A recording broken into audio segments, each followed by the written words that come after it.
How to fix Huawei Nova 13 Bluetooth audio not working. So let's start the video. First of all, open settings. In settings, you can see the option Bluetooth. Now click on it. Now here you can turn on or off Bluetooth.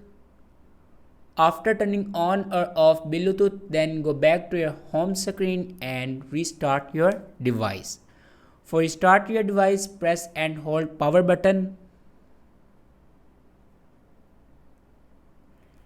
and then click on restart.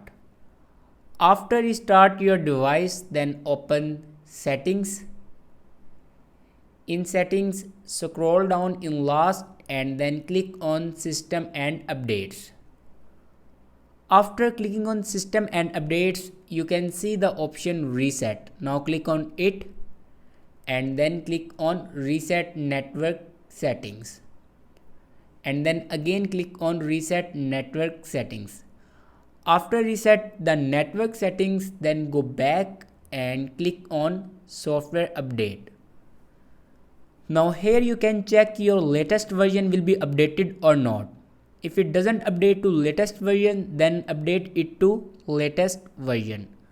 After that your problem will be fixed. Thanks for watching this video.